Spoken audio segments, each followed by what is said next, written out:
Hey, what's going on out there, Atlanta Falcon fans, man? Y'all know what it is, man. It's pop up late night. Yeah, we Late do this night. every once in a while. So y'all come on in right quick. I know Twitter still woke, 'cause Twitter always woke. Twitter just like New York City. It's the stream that never sleeps. Right. Uh, The but never sleeps. yeah, man, we're gonna talk right quick about the Orlando Ledbetter's tweet and him asking a question that kind of pissed Delay. a lot of people off. Because I see Twitter going crazy, and Auntie Joy sent it to me. She said, "Man, you ain't gonna believe this." But I'm gonna Uh-oh. show y'all the tweet in 1 second, and we're gonna also give y'all something to think about. If the Falcons go out and get one more a veteran cornerback, uh, Jaire Alexander or Jalen Ramsey, which one would you want? But we're gonna get into that, man, and right quick. But tell people what's up, man, before we get to rolling. Before I get a shout out. Hey man, you already know where it's going. Just like you said, man, pop up late night, man. It's 11 o'clock at night. And you got Smitty and A1, man, talking Falcons football, talking, Falcons news. So man, come on in. This is about to be, it's not gonna be a long show, but we definitely had to get it in. Hey man, look, we got the biz lit up in the background for y'all. So if that can Mm-hmm. make y'all comfortable, then so be it. But Eric Parker was good, my dude. Rebel Baby, Robert Blackman was good. Dembo 80. Uncle Lou in the house. Uncle Lou, what's good, man? What's going on? Cool Whip, what's up? Georgia, Texas boy, what's good? New era is here. We just gotta see how it's gonna work out. Yes, Tay sir. Williams, we're finna get right into that, man. Hold your horses. We're gonna get into it. Pain is temporary university. I like that. I like that headline. Nephew, what's good? 8-2, what's good, man? What's good? But let's get into this tweet right quick, man. And this is what D Orlando Ledbetter had to say on Twitter, and man, he got roasted. I mean, people were asking him, why do he cover the team if he's going to be that negative? And honestly, uh, you had to wonder, are the Falcons targeted at this point?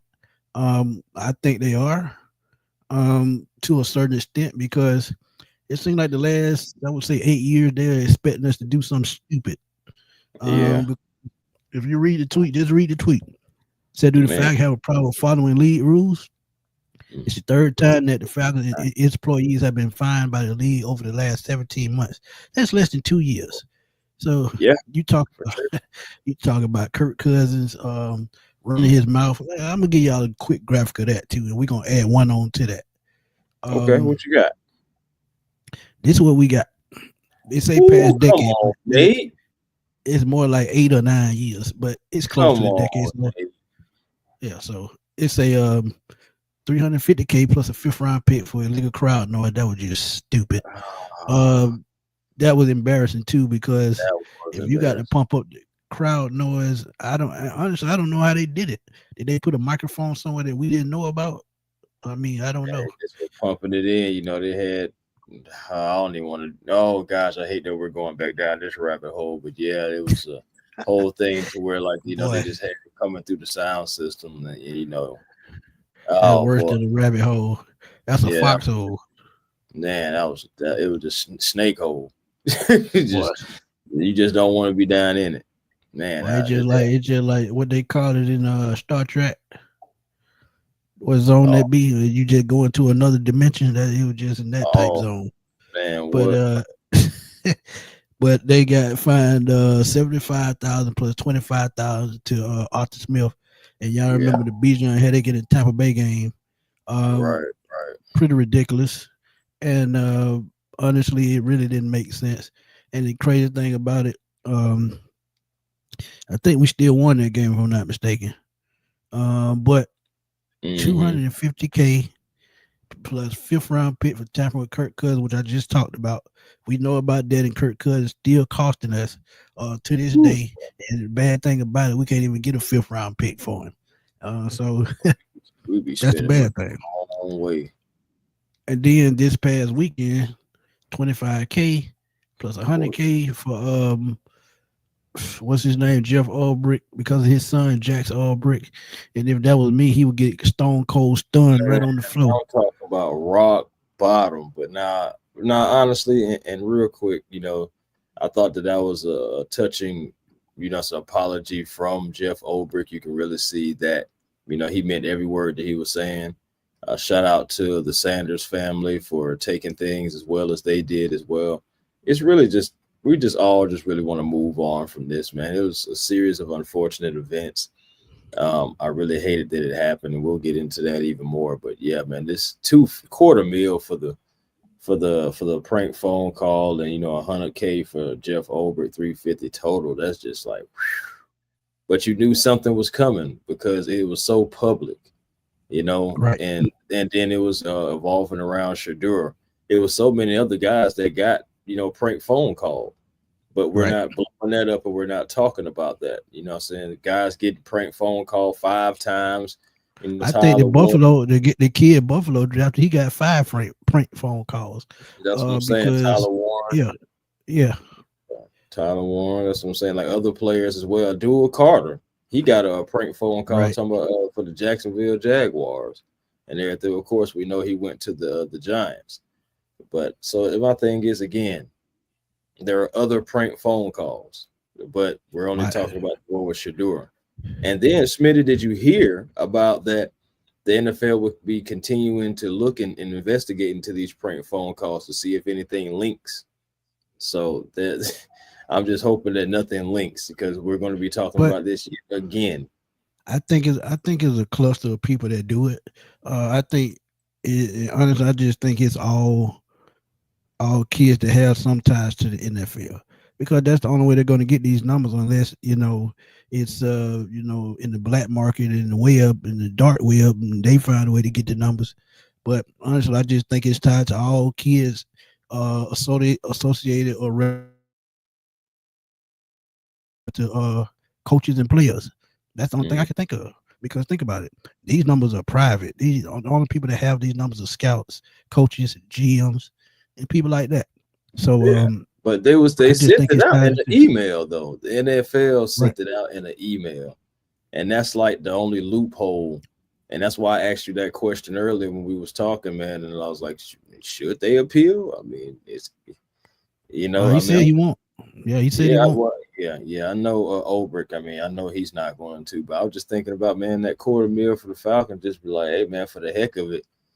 Hey, I'm just saying, like, it was emailed out. And it really, normally that doesn't happen. You don't see that. And then they're trying to say that it has something to do with, you not having an agent. And because the agent would have shut it down, just like Abdul Carter's agent shut down the whole thing about Jacksonville. That did happen for him. So, but again, series of unfortunate events. I know we're all ready to move on. Hopefully nothing else pops up, because, again, the NFL, it does have an open investigation. Still looking into more prank calls, trying to see if anything's going to link, or if there's anybody else that's going to revert back to any NFL personnel, employees, etc. And if y'all wonder how much he gonna get fined a game, that'll probably be about $5,000 a game, a little bit under $6,000 a game. He will have to pay if they go game by game, but I think he'll just pay the whole thing. And you got to remember, after taxes, his salary is $800,000, so that's an eighth of his salary. Yep, so 1/8. I don't care if it's half. It shouldn't be none. And then, like I told y'all too, man. Growing up, when I grew up, and I'm a little older than Chris, and some of y'all in the chat, y'all can relate. If we touch anything our parents, we're gonna get our ass clothesline. Then we're gonna get our ass beat when we get back home. So German suplex is definitely in your future. Boy. And something that wasn't mentioned on that tweet, Calvin Ridley. Yeah, I remember he got in trouble from I'm glad they didn't mention that on there. I'm glad they didn't. When you're a Falcon fan, you remember this kind of stuff. But that Calvin Ridley gambling problem, that was pretty much sad to see. He had to step away from football, and I still think they got penalized. They got fined for that as well, if I'm not mistaken. Right. So, I mean, is the NFL got an eye on the Falcons now that they're expecting them to screw up? That's why I named the title "Can't Get Right." And you can't get right. Things gonna keep going left. until you find a way to turn it around. So Definitely true. Definitely Meat true. Washington said, y'all mentioned the Y'all other prank calls, but we're the only franchise. Yeah, that's what I'm right. saying, Meat. We the only one that got in trouble. It's kind of strange. So I guess once they investigate and they find other other pranksters and Right. numbers and IP addresses and things of that nature. I guess after that they can figure it out because as y'all See, know, anything on the cell phone can be traced. but So see, they'll that's the find out. thing. But that's the thing. We're not going to hear about anything if it doesn't have anything to do with somebody, NFL personnel, their family member, anything like this. If this is all just regular kids, we're not going to hear about it. The only way we Yeah, do is if anything is linked back to Jax or the Falcons organization or so again NFL personnel, somebody else's family member or something like that coming out with it. right, That's the only way because again we're the only right. one getting penalized. Like I said, it happened to Shador, and that's the thing that's blowing it up. Then of course you got Deion Sanders in the Ring of Honor, Shador, his son, Falcons organization. Again, it's just ugly. It's really And, ugly. and think about this as well. If y'all didn't know, this was the most viewed draft on day 2 and day 3 of all time. Y'all Right, know when we go through the first round, the second day and the third day, we just wait to hit through that by the phone or our phone go off or we see it when we get home that night. But right. since Shador didn't get picked, they watched the entire second round. I'm sorry, the entire day 2 and entire day 3, something that rarely ever done. So Right. it's just It the really NFL didn't die snatches the down ratings. until right, and it didn't die down until after he was drafted. Like Right. that's the only time when you start losing viewership. So people were tuned in to try to see where he was going to go. He was the big name that was still on the board, the biggest name, somebody that they thought would go in the first round, possibly second round, and then he ended up dropping to the fifth, and it's just like that's a headline in itself. So the people have been Yeah. all over Shador all the way around. That was some straight bullshit. I tell you. Straight bullshit. Jay Coop, what's up, my guy? He said Meat said, Ravens were going to go crazy day 3 until he got drafted. Absolutely true. Coop said the draft was a huge up. Then this happened, and boom, we're Right. back down. Every time we take 5 steps, we take 10 steps back. Absolutely true. Man. And you got to think, man, do they have it out for the Falcons? Because um, if you look at what's been going on, look, last year 6-3. Um, I mean, there's no way around it. That was a story in itself. Kirk Cousins gets hurt, and now he's made a spectacle of this off season.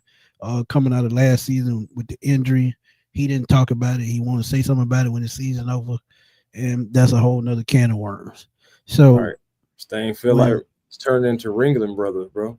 yeah, and whose name been in the media all off season since the season ended? Kirk Cousins. Kirk Cousins. So they waiting on Atlanta to do something stupid, and guess what? Something Sometimes we happened, but fall into it. it wasn't the Falcons' fault, but it was associated with the Falcons. So, Right. it's You know what I'm tough. saying? It is tough. And again, it's just like almost like you can't get out of your own way. And it's like you always into something. Just like when you were a little kid, man, you just, it's a little boy, you just being adventurous and you just getting into stuff here. What's this? What's that? What this do? What that do? And you just always into something. And that's the Falcons right now. Just how Nate Tice laid it all out for the fines and all the money that we have spent in the wrong way as an organization. Just 250 here, 250 there, 350 there, and it's just like 25K, 75K, and it's just Well, like yeah, we spent fifth 62 in the round, wrong fifth way round. last year, so it's expected. Right. Man, it's crazy. But It's a prank call Kirk Cousins to get fined. Man. man, but we got a question for y'all, man. We know the cornerback position got, it kind of got upgraded in the draft, but really a safety, 2 safeties. But one is going to play nickel. You still have Clark Phillips, still have D. Alford, Mike Hughes, AJ Terrell, of course. But Natron Brooks. But I have to ask, Would you still go out and get a veteran corner such as Jalen Ramsey, such as Jaire Alexander? Because I still feel like one of those guys could still upgrade this secondary just a little bit more. There's no knock to Mike Hughes, and like I said, drafting that Billy Bowman kid that probably killed every aspect of going out to get a corner, but it's just something to talk about. So I Jaire mean, Alexander or Jalen Ramsey, which one would you choose, Chris? ooh, boy, that's tough. I know you two totally different players, but some both bring some veteran leadership and experience. For me, um, if I'm picking right now and today, I'm probably going to go Jaire Alexander. To be honest, I'm going Jaire Alexander. I know he's So you familiar with going Uncle Jerry Lou? Gray. Yeah. I'm saying I'm going with Jaire because I know he's familiar with the Jerry Gray. He had some of his best years under him, and Right. also I would like to see if Jaire could come here and be with AJ and give that defense some attitude. Not saying that Jalen Ramsey wouldn't bring any attitude, but when it boils down to it, but for both player, the price got to be right for the Falcons. The price got to be right. Compensation, everything like that. If I had to think, I would think maybe Alexander. I know that he's making like 24. And the thing for Ramsey is, the Rams have already paid like his bonus, so you be paying what, The 21 for Dolphins. him. Yeah, Yeah, yeah, the the Dolphins. Dolphins, the Dolphins. They paid already like the bonus, so you be paying 21. So so Jair is still an extra 3 million more. So, but I still like Jair Alexander just a tad bit more. I think maybe he may be able to come in right away, just like Jalen Ramsey. But that's just my preference.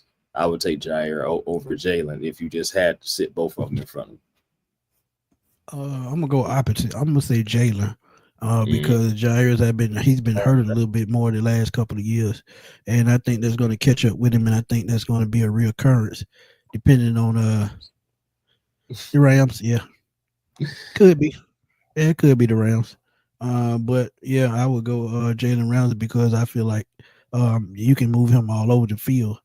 He's a little bit bigger. I think his instincts are a tad bit better than Jair. But like you said, Jair played up under Jerry Gray. But That's the best opposite here to years that under. is Jalen Ramsey played with the Rams with Raheem. Right. So I think That's the head his best coach, years under him. I think Raheem Morris would make the final decision. I think Ramsey would be the case. But I did see a tweet and an Instagram post that said Ramsey probably wanted to go back to the Rams. It is no surprise because he wouldn't have to worry about having to compete with nobody because their secondary decimated. I think they did pick one or two cornerbacks in his draft, and he could teach those guys. And they still have Durant out there, and they re-signed Thilla Witherspoon. So Yeah. that's Yeah. somebody he's familiar with as well.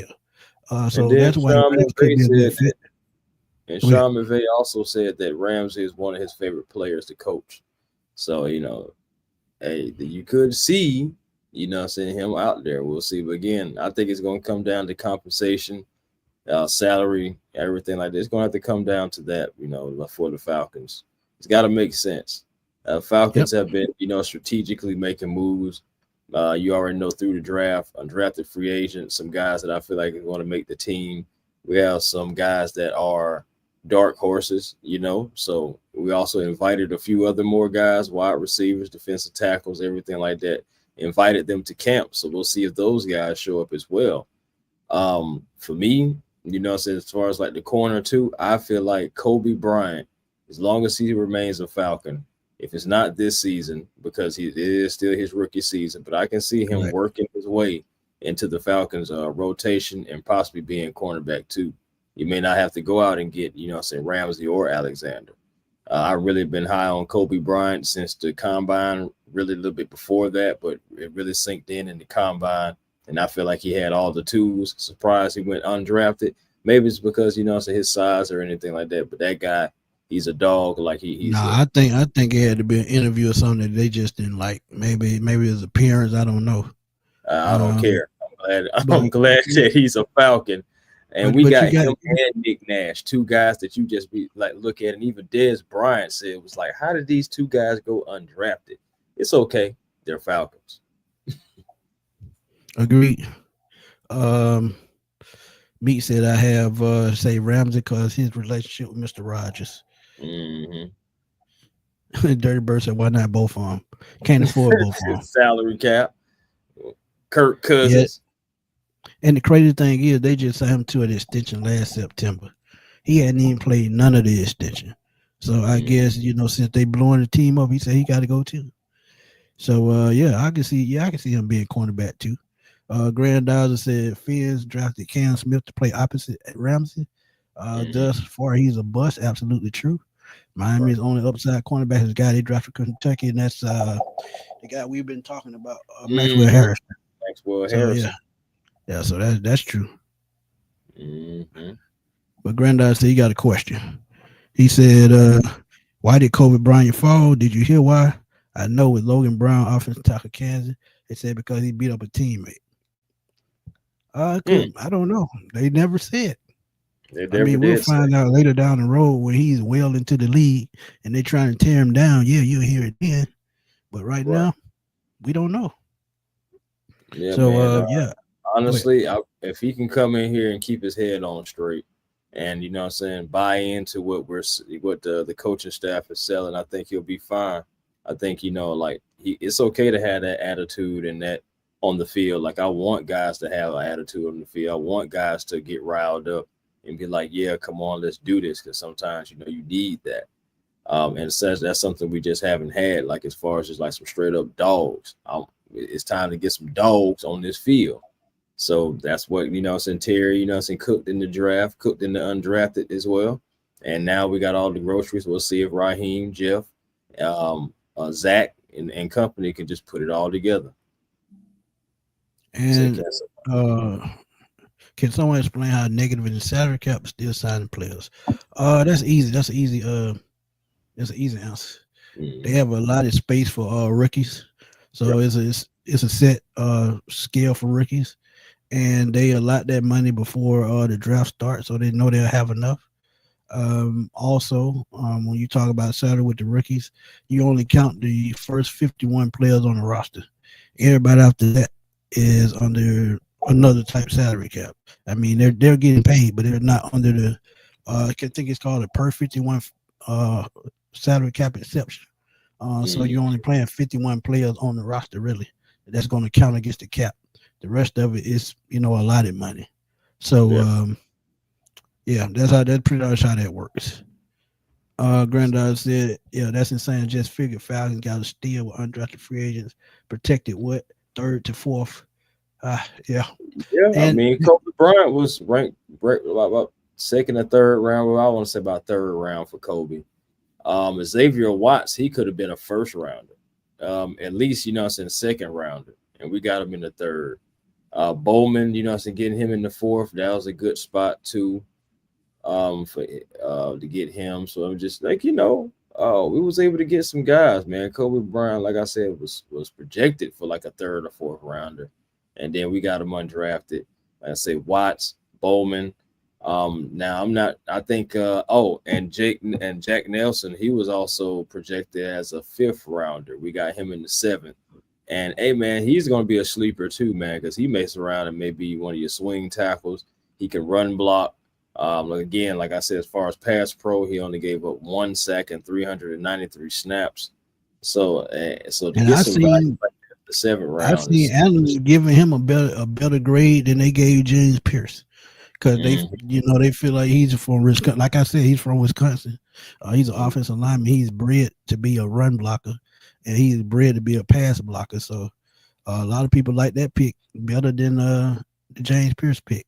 But Coop said Pierce a little throwed off. I think James crazy for real, man. He looked like he will fight a teammate. I'm happy the Falcons got those type of guys. And sometimes you need those guys with the screws loose. I mean, it's just part of football. Granddad has a question. He said, do you have any thoughts on any of the Falcon minicap invites? I haven't even looked at it yet. I'm gonna keep it real with you. I haven't looked at it yet. I've been running crazy all day, and yesterday, last night, all through this day, been running crazy. But I would definitely look into that, and I'll give you a thought on that. But we got about 5 more minutes, and we're gonna roll. So y'all throw out quick questions. Y'all already doing that anyway, so keep throwing those questions. Ellis said, "Make a break year for Kyle Pitts. Absolutely, no doubt about it. Contract year, $10.8 million this year.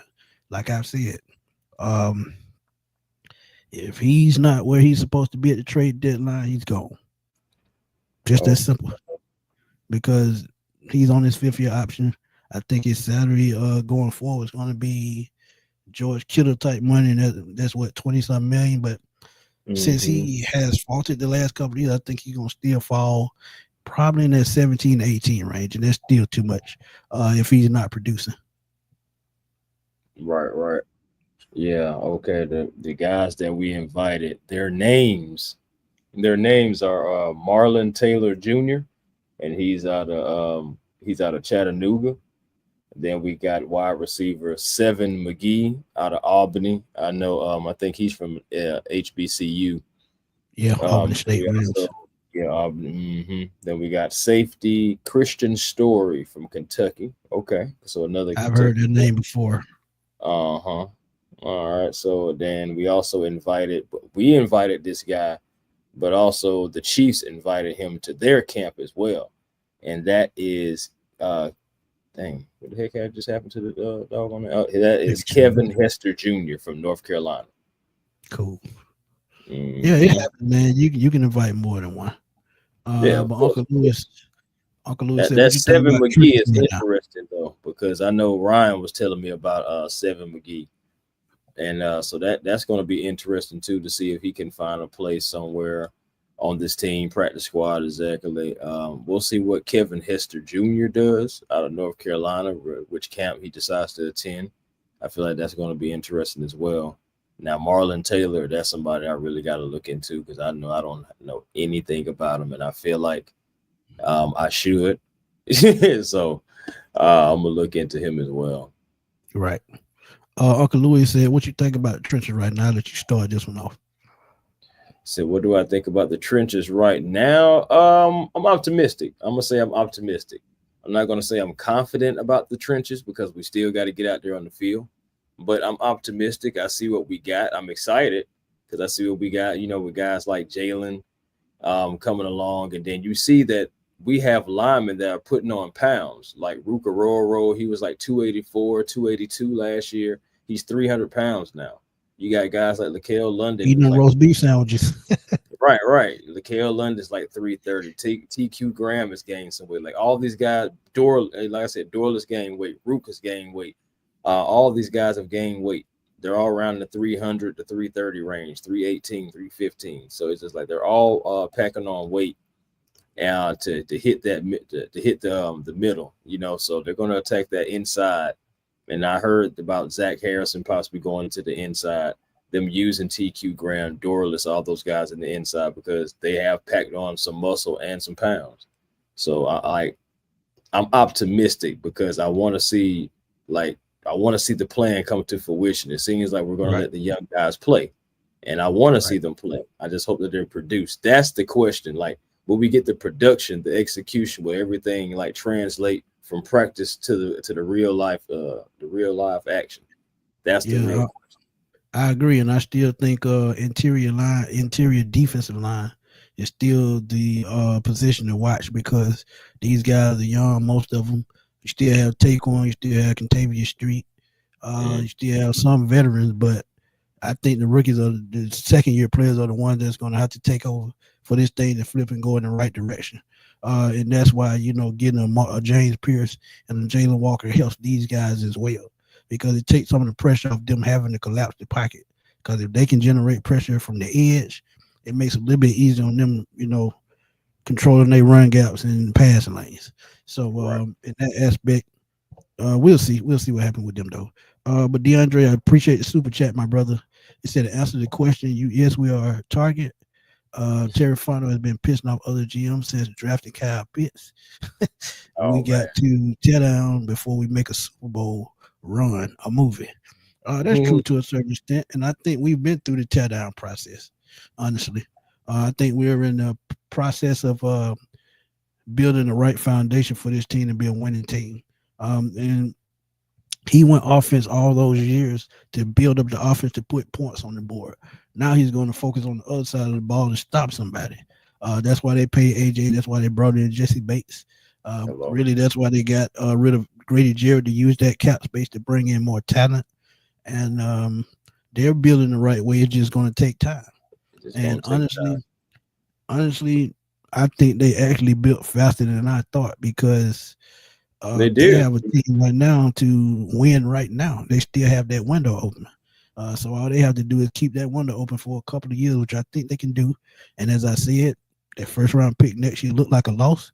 But guess what? There's one super contract you won't have to pay next year because those first round picks, the number started 32 million at the top, maybe 40 now. But when you get down to the bottom of the first, no guaranteed contract for a rookie next year. So just think about it. I think Cam Ward is making like 48, 49, something like that. Right. So yeah. So first overall picks, man. Tony Wright said undrafted offensive lineman, Oregon State. That's Joshua Gray. Yeah, he can play all positions on the offensive line, so that's a plus. He reminds me of Charles. He reminded me of Charles Gray. It was a guy, Charles Gray. I was looking at him, somebody who could do the same thing, and we end up getting an undrafted free agent who could do the same thing. Again, Terry just cooking, man, finding guys because, hey, that's an underrated play. And then because we need guys who can swing and go to multiple positions, get that versatility. So again, I'm happy about the draft. I can't let these reports and all these fines and stuff like that steal our joy about the draft because we did have an A+ draft. We had an A draft at the least. No matter what anybody else is saying, we had an A draft. We got pieces that we can use, and and don't worry, they'll see these pieces that come the season start. How about that? Facts. But Mario said, did y'all see Jaire asked to be released before being traded? He wants to pick his team. If that happens, do y'all think with the connection that Jerry Gray can with Atlanta get him? It's just if they can free up the cap space. If he gets released, absolutely they could get him because he would get paid from Green Bay, so he can sign for the vet minimum. He can sign anywhere. And I think Jerry Gray would probably be a nice spot, but also I can see him going to San Francisco as well because that's another team that needs secondary help. Los Angeles Rams, there's plenty of teams that need secondary help, and he's going to go where he's most comfortable. But I think Jerry Gray would probably be his first choice because he had his best years up under Jerry Gray. He knows what Jerry Gray expects, and it could possibly happen. Yep, I'm with it. Hey, I can definitely Simmons, what's up, my dude? Our relationships, it's good. Miss Carey, you still up? Carey, what's going on? Appreciate you. So I watched your draft night one show earlier today. Actually, wanted to see your reaction to the picks. Chris walked away with the second. Hey man, I'm good. I'm good. I of course I was a Donovan Izaraku guy. Oh yeah, man. I'm being over that. I was over it that night. Yeah, I'm good. You know what I said? But yeah, I wanted Donovan Izaraku. But hey, at the end of the day, the Falcons got the guy that they fell in love with. So just said Chris got up and walked away. Yeah, I did. It's funny you brought that up, Tony. Xavier Watts, Billy Bowman, Nick Nash, all these guys are special team aces.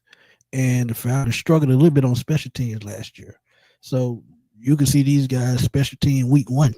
And that's not a bad thing because if you have guys that are aces, that means they can force turnovers. That means they can help with field position.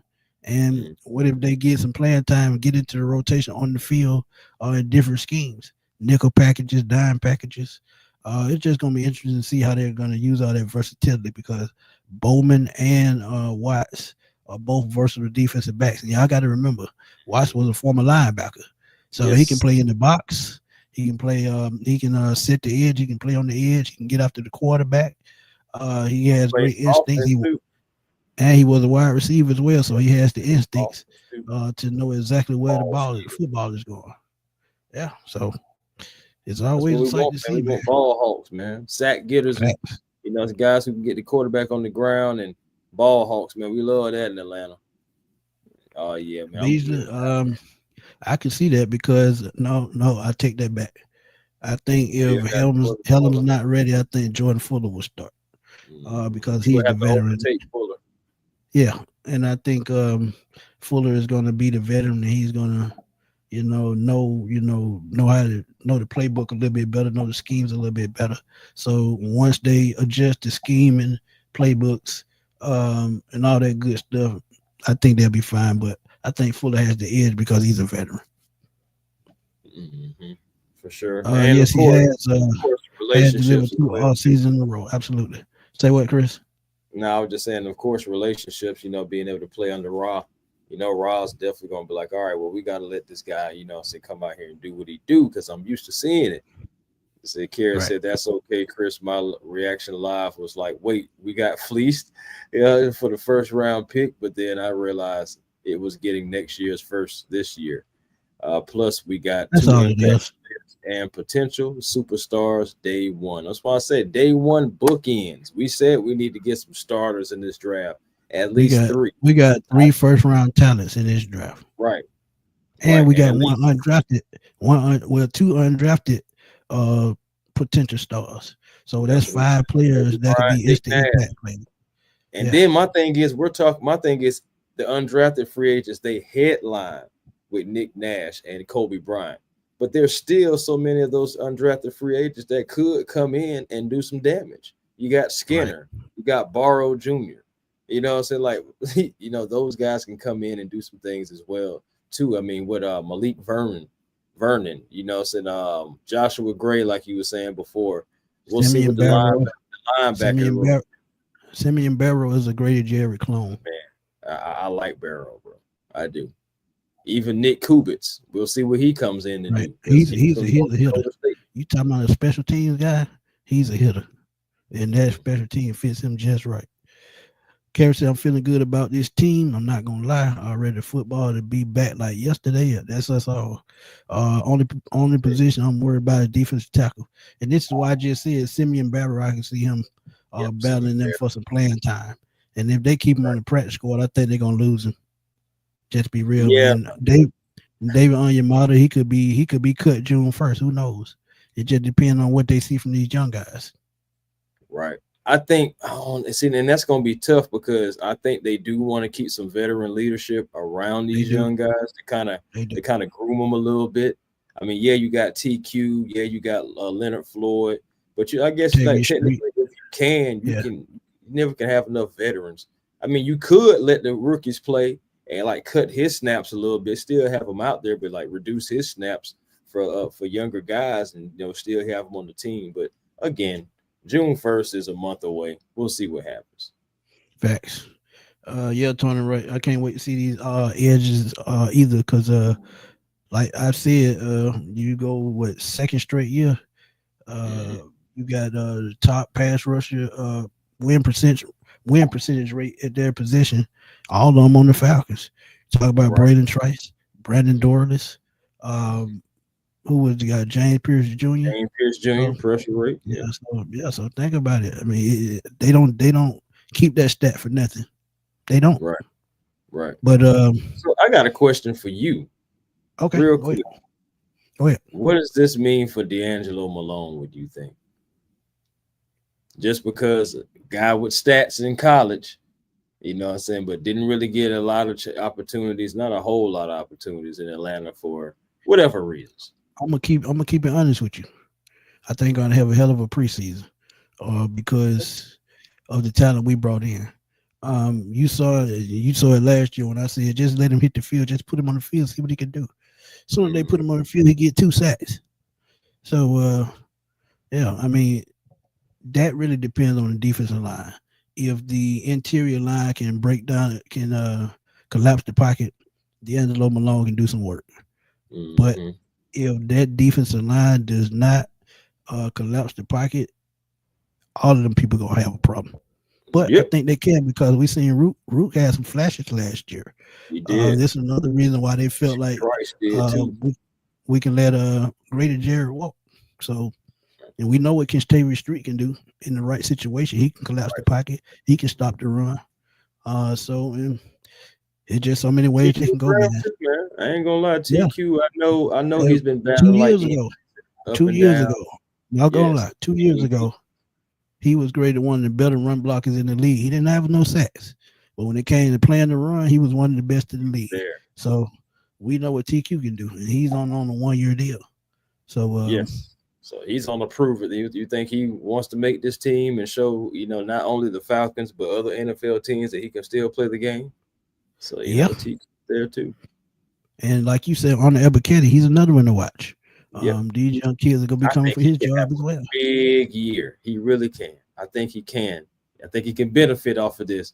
And it's like if you don't, Arnold, like what else can we do for you? You know what I'm saying? So it's just like I think Arnold Albuquerque, somebody who has got back to back, like 6 sacks, 6.5, and I think that this year could finally be that year that he can snatch up just at least 4 more sacks to get to those double digits. We'll see though. But the crazy thing about it, I don't think he's going to have to do that.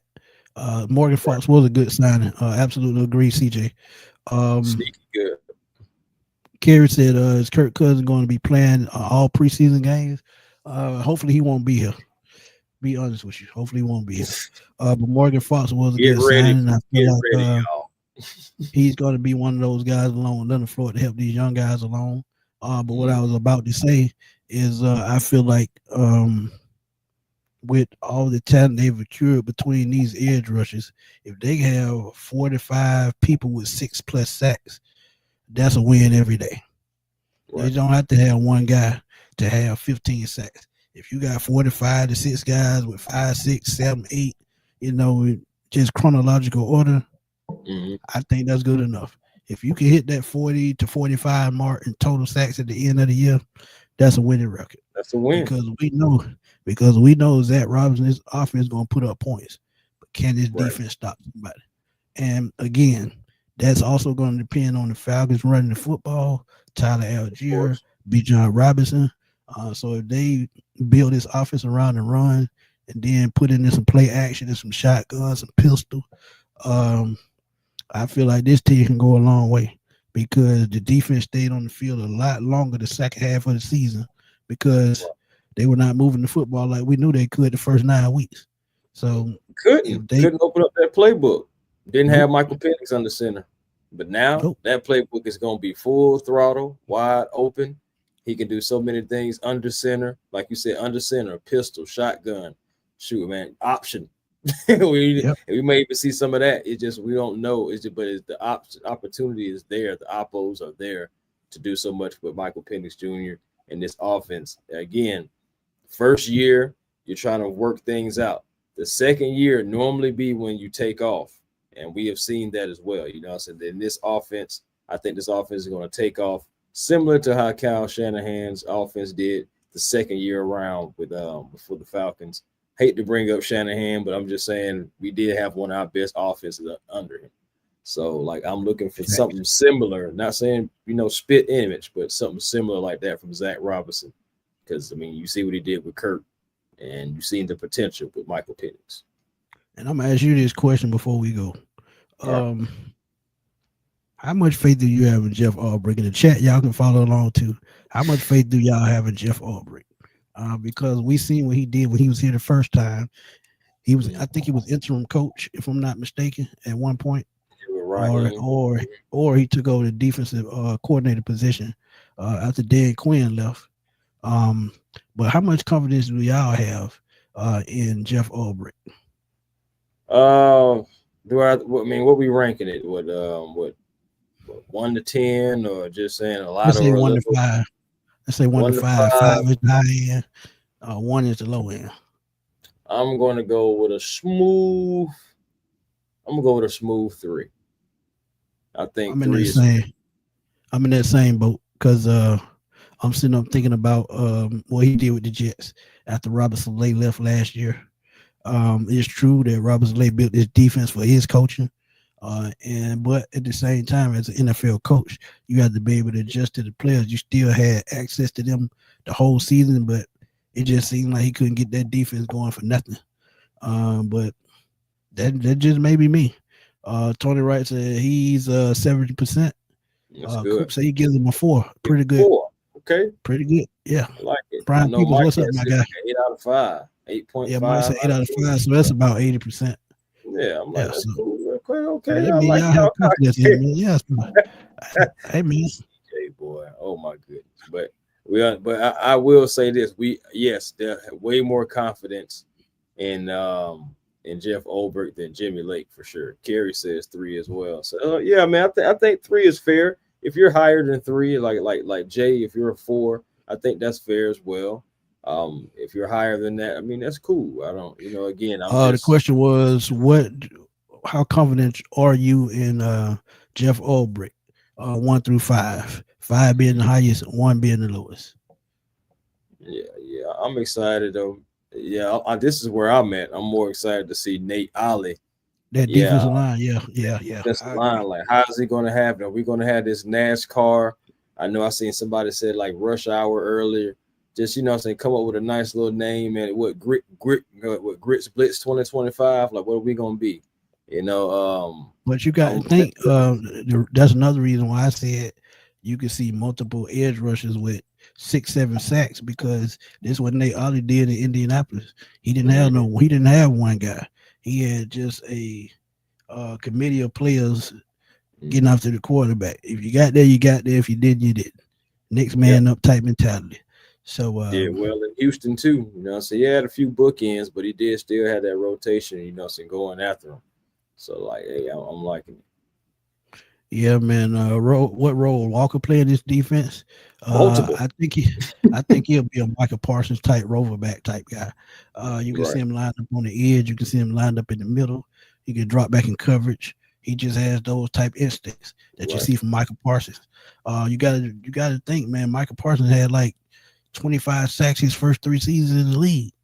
Right. You don't see that too often from rookies. And remember this too, when they I'm wrong. He had 40 sacks his first 3 years because he had double digits all 3 years. All first 3 years he had all double digits. So he had Ooh. Yeah, that's what I'm saying too, man. Michael Parsons. The thing about it is, remember Dan Quinn. Dan Quinn, the way he used Michael Parsons, you seen him lined up in different positions on the air. Is he going to be on the left side? He'll be on the right side, maybe come up the middle. Is he going to drop back? Is he coming at us? Like, I feel like that's just going to be similar for Jalen Walker. I feel like, edge rushing is going to be the mastery thing, just like Jeff Ulbrich said. They want him to master that. Coming and going after the quarterback. But once he does that, I believe Jalen's going to be all over the place. He's going to be that player you can be like, all right, we're going to put Jalen here, and we're going to surround everybody else, in the different formation the way we have to have them, putting everybody in the right place. And he's going to use that speed and that intelligence. You know what I think will help with the Falcons? What they could try, what they should try possibly try that zone blitz what the Steelers run. Because as we sit up and talk about Jalen Walker, we talk about James Pierce, Arnold Ebiketie. No one's talking about Caden Ellis.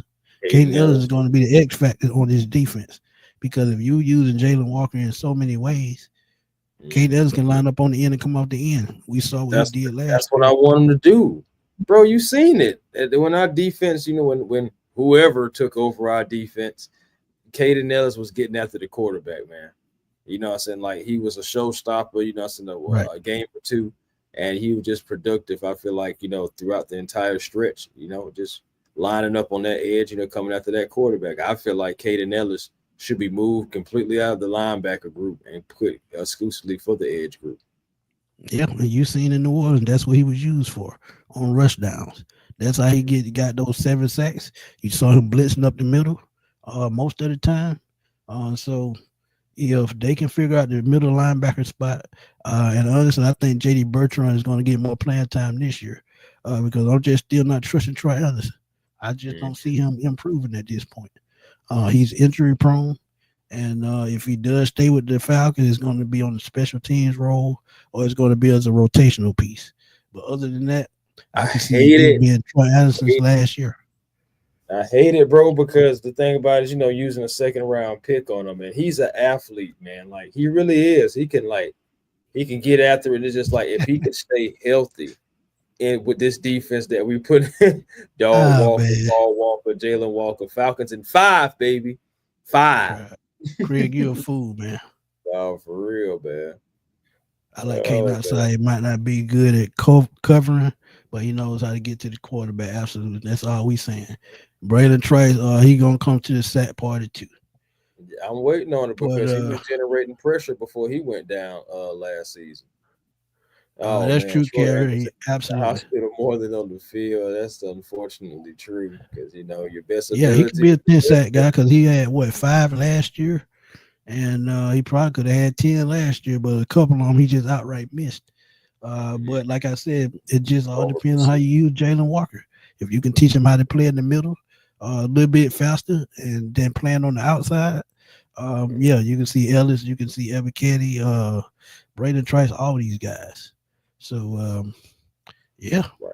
And like I said, with Xavier Watts, that gives you an extra linebacker in the box as well. Right in the box. Mm-hmm. And you already know Bowman, he can be flying around in the slot. He's got a nose for the ball.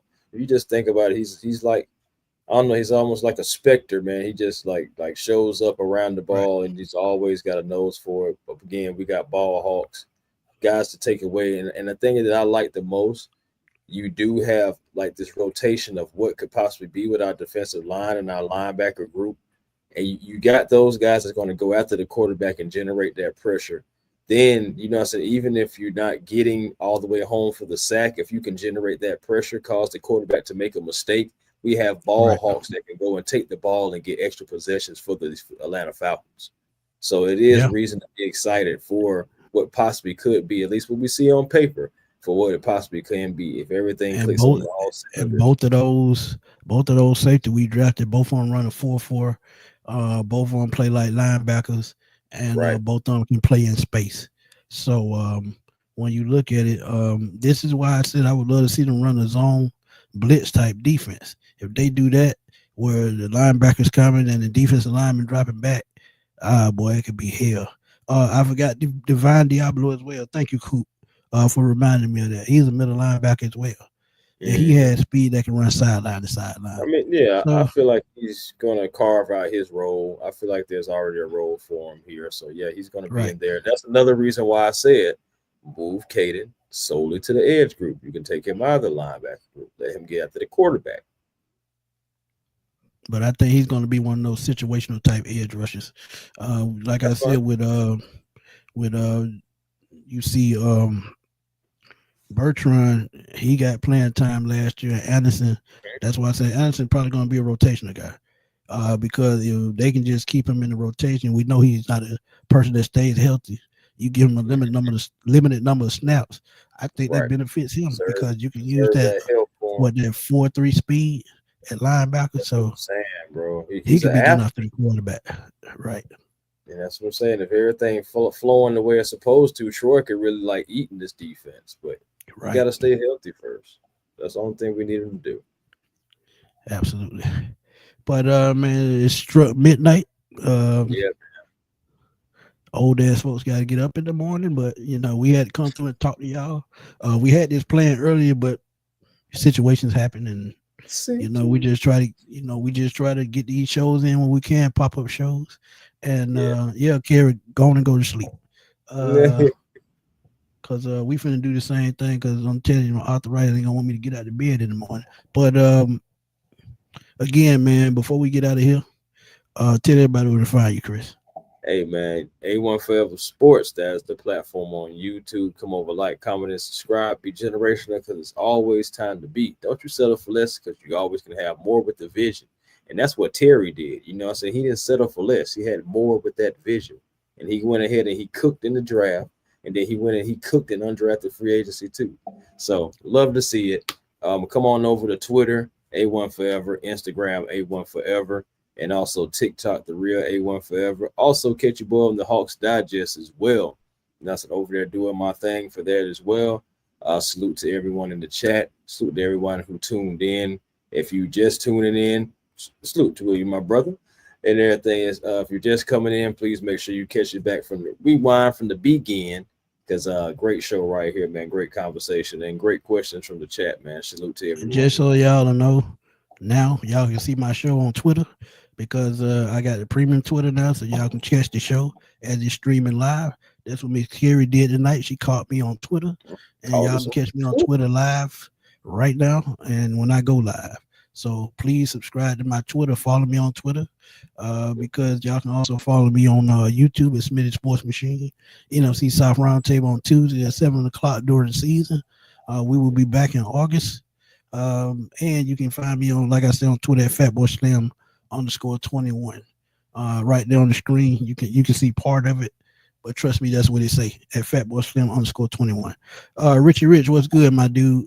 Go back and catch the at the beginning. You're gonna love it, man. But yeah, can the Falcons get right? I think they can, but I think the media are gonna, pick at them till Kirk Cousins is gone. When Kirk Cousins leaves, the media leaves. Because one thing about the media, they like a hot story, but it done cooled off a lot. So now we just waiting on Kirk to pack his bags and get the hell on. But for my boy Chris, this your boy Antoine Smith. We're gonna holler at y'all soon, man, and keep touch, man. Because whenever I drop news, y'all hit that subscribe button, y'all gonna catch it. I just dropped Atlanta Falcons top 5 running backs of all time. Go to that video and drop your 5 Falcon running backs. And we're gonna holler at y'all soon, man. Peace.